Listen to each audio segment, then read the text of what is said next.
बच्चों लोग इस क्वेश्चन में आपसे पूछा जा रहा है कि जब आइसोब्यूटेन एक्सेस को आप रिएक्ट करते हो Br2 in presence of sunlight at 125 degree centigrade तो आपका कौन सा मेजर पार्ट फॉर्म करने वाला है।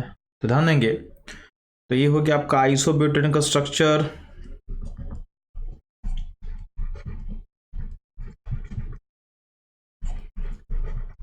तो ध्यान देंगे जब भी हम बात करते हैं Br2 सनलाइट का तो Br2 सनलाइट में हम हमेशा वहां पे मेजर पार्ट फॉर्म करते हैं जहां पर रेडिकल क्या हो स्टेबल। तो यानी आपको फॉलो करना है रेडिकल स्टेबिलिटी। तो आपको पता है यहाँ पे दो टाइप का पोजीशन है, इस पोजीशन को मार्क करें हम लोग तो ये पोजीशन जो है ये तीनों पोजीशन सिमेट्रिकल पोजीशन है। यहाँ पे कहीं भी आप ब्रोमीन को जोड़ो तो सेम पार्ट बनने वाला है, तो इस पोजीशन को हम नंबर दे देते हैं 1, यानी पोजीशन 1 हो गया। तीनों मिल को बोल सकते हैं हम लोग, कहीं भी ब्रोमीन जोड़ेंगे आपका जो आउटकम होगा सेम होने वाला है। अब ध्यान देंगे यहाँ जो है इस पोजीशन को बोलते हैं पोजीशन 2, और जो पोजीशन 2 है वहाँ पे 3 डिग्री कार्बन है और पोजीशन 1 बेसिकली क्या है 1 डिग्री कार्बन है। रेडिकल स्टेबल कहाँ होगा, रेडिकल स्टेबल होगा 3 डिग्री पोजीशन में, यानी इसका मतलब है जहाँ रेडिकल स्टेबल होगा वहाँ पर आपका बनने वाला है मेजर प्रोडक्ट। इसका मेजर प्रोडक्ट कैसा दिखेगा आप लोग को बच्चों लोग, तो आपको ऐसा दिखने वाला है, यानी बीच वाले 3 डिग्री कार्बन पे आपका ब्रोमीन जुड़ेगा, ये होगा मेजर प्रोडक्ट। तो इस क्वेश्चन का जो करेक्ट आंसर होगा बच्चों लोग ये होगा ऑप्शन डी। तो इस तरह के क्वेश्चन के सॉल्यूशंस के लिए और उससे लिंक्ड जो कॉन्सेप्ट है उसको समझने के लिए हमारे साथ जुड़े रहें। मिलते हैं हम लोग अगले क्वेश्चन में। बच्चों लोग इस क्वेश्चन में आपके सामने नॉर्मल ब्यूटेन का कॉन्फॉर्मर ड्रॉ किया हुआ है अबाउट कार्बन नंबर 2 and 3, यानी कार्बन 2 and 3 के अबाउट क्या किया गया है कॉन्फॉर्मर्स ड्रॉ किया गया है, और बोला गया है इन कॉन्फॉर्मर्स को उसके इंक्रीजिंग पोटेंशियल एनर्जी के अकॉर्डिंग हमको अरेंज करना है। तो ध्यान देंगे जो कॉन्फॉर्मर जितना स्टेबल होगा उसका एनर्जी उतना ही क्या होगा कम होगा। तो हम पहले क्या करेंगे स्टेबिलिटी के अकॉर्डिंग अरेंज कर देंगे, जो स्टेबल होगा उसका एनर्जी क्या होगा लोअर होगा। तो ध्यान देंगे पहला वाला जो कॉन्फॉर्मर्स दिख रहा है 1 उसको हम बोलते हैं एंटी कॉन्फॉर्मर है। सेकेंड वाला जो है फुल्ली इक्लिप्स्ड है, फुल्ली इक्लिप्स्ड है। जो थर्ड वाला है इसको गॉचे बोल सकते हैं हम लोग, और फोर्थ वाला जो है पार्सली इक्लिप्स्ड है। तो आपको पता है कि इन सारे कॉन्फॉर्मर्स में सबसे स्टेबल कौन होगा, तो सबसे स्टेबल होगा एंटी, देन होगा ये बात करें हम लोग स्टेबिलिटी का ऑर्डर का बात करें, स्टेबिलिटी का ऑर्डर का तो एंटी सबसे स्टेबल होता है, फिर क्या होता है गॉचे, देन पार्सली इक्लिप्स्ड और देन फुल्ली इक्लिप्स्ड। इसको देखेंगे तो एंटी मतलब 1, गॉचे मतलब 3, फुल्ली इक्लिप्स्ड पार्सली इक्लिप्स्ड मतलब 4 और फुल्ली इक्लिप्स्ड मतलब 2। तो ये होगा आपका स्टेबिलिटी का ऑर्डर। अब इसके पोटेंशियल एनर्जी का जो ऑर्डर होगा जस्ट रिवर्स होगा, यानी सबसे लोएस्ट एनर्जी 1 का होगा, 1 के बाद होगा 3 का, 3 के बाद होगा 4 का, 4 के बाद होगा 2 का। तो आपका जो करेक्ट ऑर्डर होगा चलो ये होगा ऑप्शन ए। अब ध्यान देंगे अगर मान लेते हैं इसको जल्दी आपको बनाना है तो आपको पता होना चाहिए सबसे अनस्टेबल क्या होना 2 है, तो 2 का एनर्जी हाईएस्ट होना चाहिए, यानी ऑप्शन जो ए और बी में ही से कोई ऑप्शन हो सकता है। अब बस आपको कंपेयर करना 3 और 4 को, तो 3 और 4 में ध्यान देना जो 4 है पार्सली इक्लिप्स है और 3 क्या है गॉचे है। तो गॉचे का स्टेबिलिटी क्या होता है वो आपके पार्सली इक्लिप्स से क्या होता है बेहतर होता है, तो उसका एनर्जी का लोअर होगा। तो 3 का एनर्जी जो होगा 4 से लोअर होगा, तो 3 का एनर्जी 4 से लोअर जो दिख रहा है वो कहाँ पे आएगा ए और बी में, वो आएगा ए में। तो इस तरह से क्या होगा आप ऑप्शन को जल्दी टिक कर सकते हो। तो इस तरह के क्वेश्चन के अप्रोच के लिए उसके सॉल्यूशंस के लिए और उससे लिंक्ड क्वेश्चन के कॉन्सेप्ट को समझने के लिए हमारे साथ जुड़े रहे। मिलते हैं हम लोग अगले क्वेश्चन में। बच्चों लोग इस क्वेश्चन में पूछा जा रहा है कि स्टैगर्ड इन न्यूक्लियस कॉन्फॉर्मेशन जो होता है इथेन का उसको उसके बीच का रिलेशनशिप को हम क्या बोल सकते हैं। तो ध्यान देना ये दोनों कॉन्फॉर्मेशन बेसिकली क्या होता है कॉन्फॉर्मर्स होता है। अब आपके ऑप्शन में कॉन्फॉर्मर्स दिया नहीं हुआ है, तो कॉन्फॉर्मर्स दिया नहीं हो तो ध्यान देना कॉन्फॉर्मर्स अराइज क्यों करता है, तो कार्बन कार्बन के बीच में जो बॉन्ड रोटेशन हो रहा है उसके कारण अराइज करता है। तो कॉन्फॉर्मर्स का एक और नाम पॉसिबल है रोटोमर्स। तो इन दोनों के बीच का जो रिलेशनशिप उसको बोला जाता है रोटोमर्स। ये आपका ऑप्शन सी क्या होगा करेक्ट होगा। बच्चों लोग मिलते हैं हम लोग अगले क्वेश्चन में। बच्चों लोग इस क्वेश्चन में आपके सामने एक रिएक्टेंट मॉलिक्यूल दिया हुआ है और इसको ट्रीट करें Br2 सनलाइट से, और आपका पूछा गया है कि जो ए बनेगा ए का मेजर प्रोडक्ट क्या फॉर्म करेगा आफ्टर मोनोब्रोमिनेशन। तो ध्यान देना जब भी हम ब्रोमिनेशन ऐड करते हैं तो आपको देखना है कि कहाँ पे स्टेबल रेडिकल फॉर्म करेगा। जहाँ पे स्टेबल रेडिकल फॉर्म करने वाला है वहीं पे आप ब्रोमीन जोड़ोगे। तो ध्यान देना, अगर हम देखेंगे इस पोजीशन पे, इस पोजीशन को मैं मार्क करूं तो यहाँ पे रेडिकल अगर बनता है तो इस रेडिकल में रेजोनेंस होगा। तो यहाँ पे आपका रेडिकल बनना सबसे आसान है।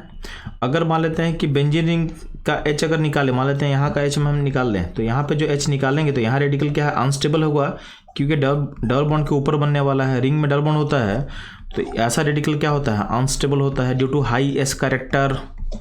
यानी इसका हाइब्रिडेशन चूंकि sp2 होता है, sp2 का स्कैटर ज़्यादा होगा, ज़्यादा स्कैटर होने से क्या होता है, सेंटर ज़्यादा इलेक्ट्रोनेगेटिव हो जाता है, तो वहाँ पर रेडिकल क्या होगा, अनस्टेबल होगा।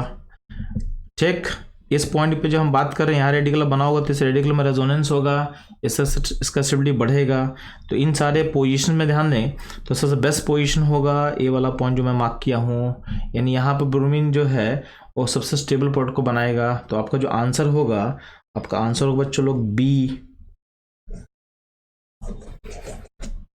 तो बच्चों लोग इस तरह के क्वेश्चन के एनालिसिस के लिए और उससे लिंक कॉन्सेप्ट को समझने के लिए हमारे साथ जुड़े रहे। मिलते हैं हम लोग अगले क्वेश्चन में। आपके सामने एक अल्कीन दिया हुआ है, उसमें हम HBr को ऐड करेंगे तो पूछा गया है कि मेजर प्रोडक्ट क्या होगा, मेजर प्रोडक्ट क्या होगा। तो ध्यान देना, सबसे पहले इसमें क्या होगा चलो, आपका H+ अटैक करेगा अल्कीन पे, तो आपका कटायन जो है अल्कीन का पाई बॉन्ड ब्रेक करेगा और कटायन H+ आप यहाँ जोड़ोगे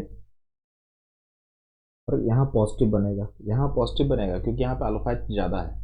ठीक, अब एक कटायन क्या है, आपके रिंग के जस्ट पास में है और रिंग का साइज 4 मेंबर है और ये 4 मेंबर रिंग अपना स्ट्रेन को क्या करना चाहता है, मिनिमाइज करना चाहता है। तो आप ध्यान देना, जब भी स्ट्रेन रिंग के बगल में चार्ज पॉजिटिव बनता है तो अगला स्टेप क्या होता है, रिंग का एक्सपेंशन होता है। यहाँ पे क्या होगा, 4 मेंबर रिंग खुद को एक्सपैंड करेगा। तो ध्यान देंगे, इसको मैं नंबरिंग कर लेता हूँ 1 2 3 4 5। तो 5 जो पोजीशन है रिंग का वो जाएगा 1 के पास, तो रिंग बन जाएगा 5 मेंबर,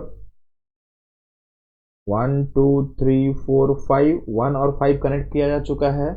1 पे एक्स्ट्रा क्या जुड़ा हुआ है, तो 1 पे जुड़ा हुआ है 2 मिथाइल और जो पॉजिटिव आएगा पॉजिटिव 2 पे आ जाएगा। अब यहाँ ना इसमें फिर से क्या होगा, जो मिथाइल ग्रुप 1 पे अटैच है फिर से माइग्रेट करेगा 2 पे, क्यों, क्योंकि कटायन फिर से स्टेबल हो सकता है। तो अगला अरेंजमेंट होगा तो आपको मिथाइल आप यहाँ जोड़ दोगे और जो पॉजिटिव है यहाँ आ जाएगा।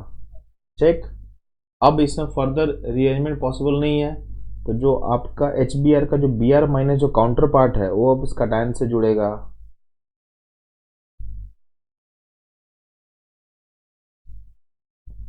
तो आपका जो आउटकम आएगा वो कुछ ऐसा दिखेगा। अब गिवन ऑप्शन में से देखो कौन सा इससे मैच कर रहा है। तो ध्यान देना, जो आपका ऑप्शन ए है इससे मैच कर रहा है, तो इसका जो सॉल्यूशन होगा वो ऑप्शन ए होगा। इस क्वेश्चन में आपका मार्कोनिक ऑफ एडिशन इस कॉन्सेप्ट पे बेस्ड क्वेश्चन था, प्लस आपको पता होना चाहिए कार्बोकैटायन रीअरेंजमेंट। कार्बोकैटायन रीअरेंजमेंट जो होता है ये काफ़ी इंपॉर्टेंट कॉन्सेप्ट बन के निकला है जेईई मेन में। तो ऑलमोस्ट एवरी ईयर रीअरेंजमेंट पे बेस्ड क्वेश्चन आता है, तो आपको कटायन रीअरेंजमेंट को थॉरली पढ़ लेना है ताकि ऐसा क्वेश्चन आपसे गलती ना हो। बच्चों लोग हम लोग मिलते हैं अगले क्वेश्चन में। तो चलो आपके सामने क्वेश्चन दिया हुआ है, बेसिकली इसमें क्या कर रहे हैं, अल्किन को हाइड्रेशन कर रहे हैं डिफरेंट रिएजेंट का यूज करके, यानी अल्किन में हम वाटर ऐड करने वाले हैं यूजिंग डिफरेंट रिएजेंट्स। तो ध्यान देना, ये जो रिएजेंट है बेसिकली हाइड्रोबोरेशन ऑक्सीडेशन है, इसमें हम लोग वाटर को ऐड करते हैं यूजिंग एंटी मार्कोनिकोव तरीके से। तो आपका यहाँ पे OH आएगा और यहाँ पे H आ जाएगा। ठीक, तो इसका आउटकम जो बनने वाला है वो कुछ ऐसा बनेगा, यहाँ पे OH आ जाएगा इस तरीके से। और लेफ्ट साइड में जो बच्चों लोग है, लेफ्ट साइड में कौन सा रिएजेंट है, तो इसको बोलते हैं हम लोग ऑक्सीमर्क्यूरेशन डिमर्क्यूरेशन। तो ये करता क्या है, मार्कोनिकोव तरीके से वाटर जोड़ता है, यानी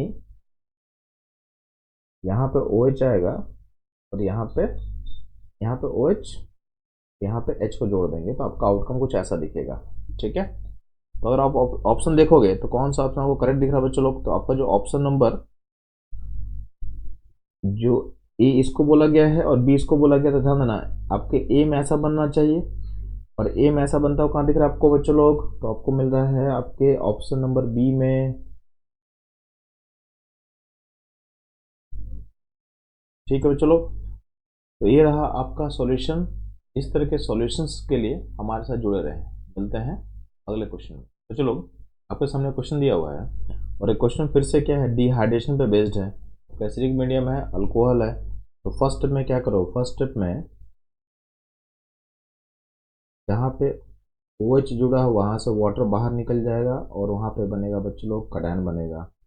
अब जो यहाँ पे कटायन बना हुआ है ये 5 मेंबर रिंग के जस्ट बगल में है, तो अगला स्टेप क्या सोचेंगे हम लोग बच्चों लोग, रिंग का एक्सपेंशन।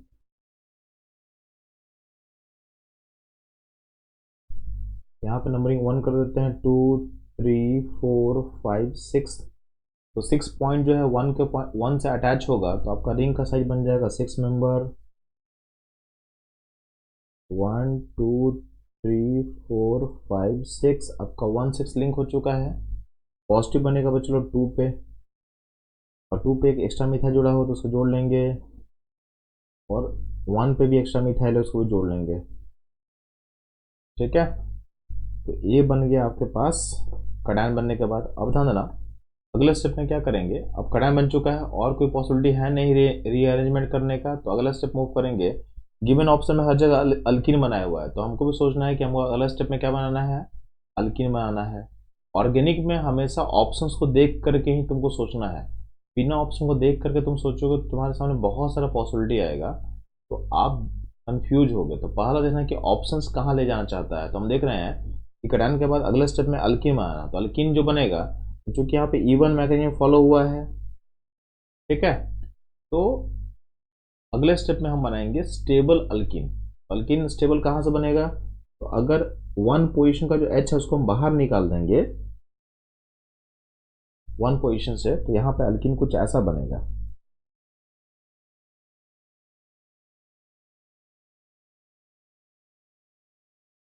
ठीक है, तो ये होगा आपका करेक्ट सॉल्यूशन जो कि ऑप्शन नंबर सी से मैच करेगा। तो बच्चों लोग इस क्वेश्चन में आपका dehydration process with rearrangement and ring expansion, इन सारे कॉन्सेप्ट को मिला के क्वेश्चन बना हुआ था। इस तरह के इंटरेस्टिंग कॉन्सेप्ट और उसके एप्लीकेशन से बने हुए वीडियो को देखने के लिए हमारे साथ जुड़े रहें। मिलते हैं अगले क्वेश्चन में। बच्चों लोग, आपके सामने क्वेश्चन दिया हुआ है। इस क्वेश्चन में आपसे इन्फॉर्मेशन बोला गया है कि आपके पास एक कंपाउंड ए है जिसको हम रिएजेंट एक्स से ट्रीट करते हैं, तो क्या होता है, एक कंपाउंड आपस में क्या होता है, इस कंपाउंड को ब्रेक कर देते हो तो इसमें एक पार्ट स्मॉल ए बनेगा और एक कंपाउंड बना के दिया हुआ है। ठीक है, सिमिलरली अगर आप वाई रिएजेंट से ट्रीट करते हो तो इसमें एक स्मॉल बी बनेगा और एक कंपाउंड बना हुआ है जो बना के दिया हुआ है। ठीक है, तो आपको बेसिकली आपको ए और बी को पहचानना है, और आपको बताया हुआ है कि oxidation of A gives a substance produced by ends. यानी ए के बारे में इंफॉर्मेशन दिया हुआ है कि जो ए है, ए का ऑक्सीडेशन करने के बाद, यानी ए के ऑक्सीडेशन करने के बाद एक ऐसा कंपाउंड बनेगा जो एंड्स प्रोड्यूस करते हैं। ठीक है, तो आपको पता है कि एंड्स क्या प्रोड्यूस करते हैं, चलो फॉर्मिक एसिड, एंड प्रोड्यूस करते हैं फॉर्मिक एसिड। तो आपके पास एक हिंट हो गया कि ए के ऑक्सीडेशन से फॉर्मिक एसिड बनना चाहिए।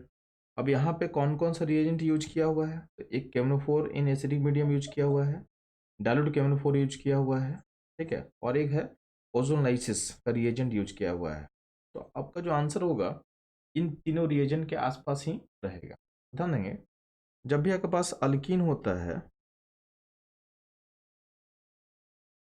तो अल्कीन में अगर हम लोग ट्रीट करते हैं इसको केमनोफोर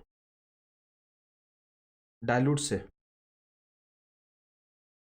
तो उस केस में क्या होता है, ये पाई बॉन्ड को फुली ब्रेक नहीं करता है और OH OH लगाता है। ठीक है, इसको आप लोग केमिस्ट्री में बोलते हो बेयर्स रिएजेंट। इसका कलर क्या होता है, पर्पल होता है, जो कि डिक्लोराइज कर जाता है अपॉन रिएक्शन। अब ध्यान देना, इसमें पाई बॉन्ड फुली ब्रेक नहीं करता है, बट यहाँ पे हम क्या देख रहे हैं कि हमारा पाई बॉन्ड ये पूरा टूट चुका है, फुली ब्रेक कर चुका है। इसका मतलब हम लोग का जो केमनोफो डाइल्यूट होगा वो ऑप्शन हो नहीं सकता है। ठीक है, तो KNO4 डायोड वाले ऑप्शन को हम लोग क्या करेंगे, हटा देंगे, यानी ऑप्शन ए और बी हो नहीं सकता है। ठीक, अगर हम बच्चों इसको ट्रीट करते हैं हम लोग इस तरीके से ओजोनाइसिस से, तो आपको पता है क्या होगा, ये बॉन्ड टूटेगा और यहाँ पे हम लोग क्या करेंगे बच्चों लोग, इस बॉन्ड को तोड़ करके हम लोग ओ ओ जोड़ देते हैं, क्योंकि आपका जो ओजोनाइसिस उसका टाइप क्या है, रिलेटिव है, तो यहाँ पे क्या होगा, आपका अल्डिहाइड या कीटोन बनता है। तो अब यहाँ से ब्रेक करोगे, यहाँ पे अल्डिहाइड या कीटोन, यहाँ पे अल्डिहाइड बनेगा और यहाँ बनेगा डबल बॉन्ड ओ आ जाएगा। ठीक है, और हम करेंगे यार ऑक्सीडेटिव एनालिसिस, हम और करते हैं KMnO4 इन एसिडिक मीडियम। तो बेसिकली इसका काम क्या होता है, ये ऑक्सीडेशन ज़्यादा कर देता है। तो अगर मान लेते हैं तुम्हारे पास इस तरह का चीज़ रहेगा, तो KMnO4 क्या करेगा,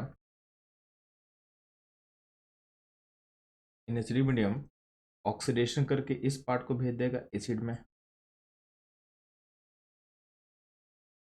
और ये पार्ट चला जाता है आपके CO2 में। मतलब पहले फर्स्ट बनता है फॉर्मिक एसिड और देन एक कन्वर्ट हो जाता है CO2 में। ठीक है, तो ये फॉर्मिक एसिड और ये एसिड ही प्रोड्यूस करेगा। तो ध्यान देंगे यहाँ पे आपका जो ऑप्शन दिया हुआ है कि ए का फर्दर हम ऑक्सीडेशन कर सकते हैं, यानी ए ऐसा बनना चाहिए जिसका ऑक्सीडेशन फर्दर पॉसिबल है। तो अगर हम देखें, तो अगर हम यहाँ पे एक्स के जगह पे हम लेते हैं अगर ओजोनाइसिस, तो यहाँ पे क्या बनेगा बच्चों, तो इसको तोड़ने से बनेगा फॉर्मल्डिहाइड, और फॉर्मल्डिहाइड का फर्दर ऑक्सीडेशन करके हम लोग क्या कर सकते बच्चों लोग, इसे भेज देते हैं एसिड में। यानी आपका जो रिएजेंट एक्स होना चाहिए ओजोनाइसिस, और जो वाई होना चाहिए, वाई होगा KNO4 इन एसिडिक मीडियम, उसमें क्या होगा, ये पार्ट टूटेगा, और जो बी है formic acid and further oxidation करके CO2 बन जाएगा और ये कंपाउंड क्रिएट होता है। ठीक है बच्चों लोग, तो ये इस क्वेश्चन का जो करेक्ट सॉल्यूशन होगा वो होगा ऑप्शन डी। ठीक है बच्चों लोग, तो इस तरह के कॉन्सेप्चुअल वीडियो के लिए हमारे साथ बने रहें। मिलते हैं हम लोग अगले क्वेश्चन।